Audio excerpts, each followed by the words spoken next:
That's everything in the second pouch here, so let's close it up and move on to the middle compartment. This next compartment has all of my tools in it and things that I might need to get out or break into something or fix things. So let's open it up. The first thing that I have on the top is a flashlight. As you all know, if the power goes out, the first thing you need is a light so that you can see. So the first thing I reach in and grab is a flashlight. This is a Streamlight Dually. It's made of really strong plastic and it's 100% waterproof. This is used by a lot of first responders and it had really great reviews on it, and I'm really in love with this flashlight. I think it's really great.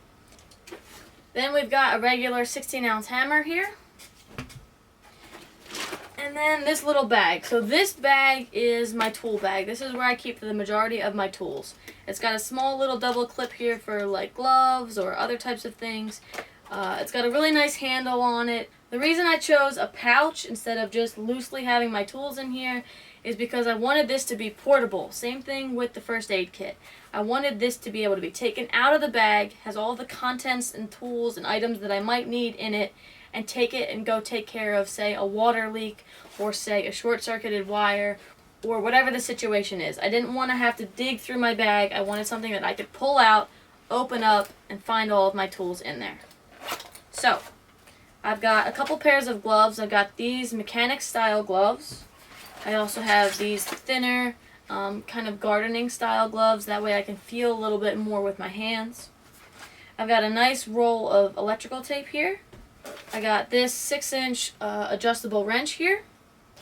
I've got backup batteries here. I've got 4 AA and 4 AAA batteries, just as backups for anything that I might have in my bag or for anything that I might be using in the house.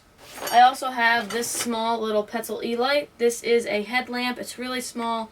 This is a waterproof case that it comes in, and it just has a little elastic band. Sorry. It has a little elastic band that goes on my head. It's got a bunch of different modes on it. It's got an SOS mode, and it has a red light. So I have that. That way I am hands-free, and I have 2 different ways of lighting. So I have a headlamp, and I also have a flashlight. So if one fails, I have a backup. I've got a small little crowbar, pretty heavy duty for the size of it, but you can use this to pry doors and other different types of tasks. The next thing that I have is a little wire detector here. This will determine if a wire is hot or cold. You basically just turn it on. It runs on a little AAA battery. You turn it on and you hold it up to your electrical wires, and it will tell you if they are hot or cold or on or off. This is great because if I don't want to cross a wire that might be hot, I can test it before I go. Or, like I said, if the power goes out in the house or something trips, we can find it that way instead of using the electrical panel. Maybe that's blocked off, or maybe you want to get to the source. You see a wire has a nick in it, and you want to check it to see if it's hot or cold before you touch it or before you turn the breaker off itself. So I have that, and it also has a little flashlight on it, so you can use that for signaling, or you can use that to look around. So that can come in handy. The next thing that I have are bolt cutters. These are 8-inch Cobalt bolt cutters. I went with a really good brand. I paid a little bit more than I wanted to for them, but I've tested these and they work really well. The reason I have these, yes, I can cut wire with them, electrical wire, other small different types of wire, but these can also cut chain link fencing. If you're in a situation where maybe your car breaks down and you have this kit and you need to get home, but there's a fence or a barrier that you need to get through, you can cut your way through the fencing and you can get back to where you're going.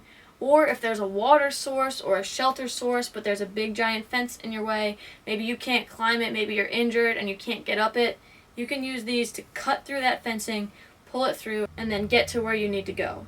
The next little item that I have in here is a water key. Now this is the only item that's not yellow. You can buy it in yellow, but I wanted it blue so that I knew that it was for water, or that other people know that this is for water. It's got a bunch of different little adapters and fittings to it because this is used to turn on and off water mains.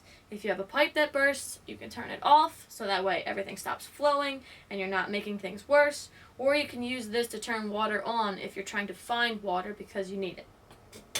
The next thing that I have is my screwdriver. I chose this screwdriver for several different reasons. It's yellow, but it has a really strong rubber grip on it, and it's got different attachment points. There's a little magnet in here.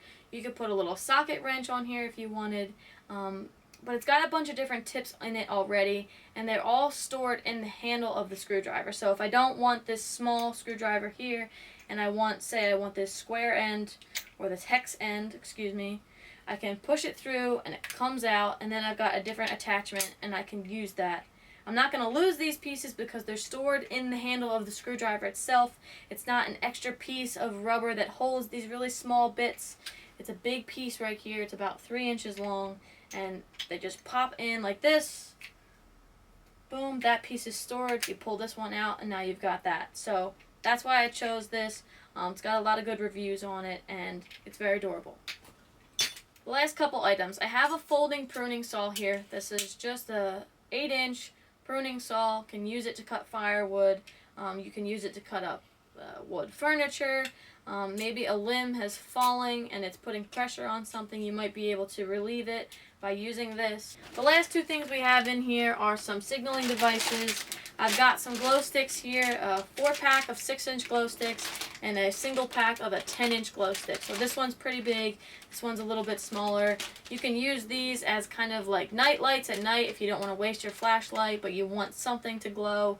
You can use it for signaling. You can tie it to a string and you can wave it around, or you could put it in your window at night so that people know that you're in there if they're looking for you at night. So glow sticks are really great to have, dollar store items, but they work really well. Okay, moving on to the main compartment. So, the first thing that I have is this polymer rope. This rope has a 250-pound capacity. You could use this in an emergency situation to rappel yourself out of a building, maybe even lower your dog or some equipment out of the building before you exit it yourself. Say you're on the 2nd floor and you need out, you can't use the stairs. You could use this in an emergency situation. You can also use it to just tie things together or tow things. Rope is really great. There's about 100 foot of rope in this kit. The next thing I have are tampons here. Guys, I'm sorry if you're uncomfortable talking about this. That's on you. But for me as a woman, that time of the month happens and we need to be prepared. So I have a 3-pack here. You can also use these for bloody noses, for bullet wounds, even for fire starting. So they have more than one use. There's 3 women that live in my house and these are a must. I also have this big heavy-duty roll of duct tape. Duct tape has a million uses. It's flammable. I can use it for repairs. I can use it to make containers. So I have a whole roll here. I didn't want to just wrap a little card around with it. I wanted one big roll of duct tape ready to go. The next item is my water. This is a 33.8 fluid ounce bottle of water.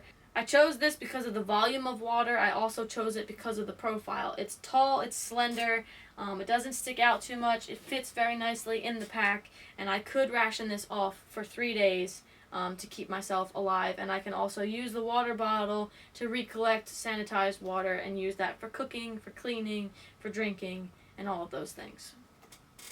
I also have a bigger Ziploc bag here that I could use to store water, to store food, to collect any valuables that I might find along the way.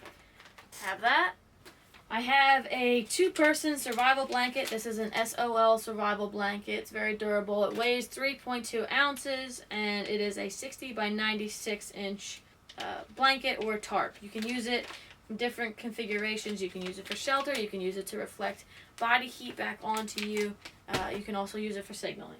I've got a small thing of insect repellent. This is 40% DEET. It's Repel. Works really, really well in the summertime. This thing comes in handy. The last couple items in my bag are food-related items.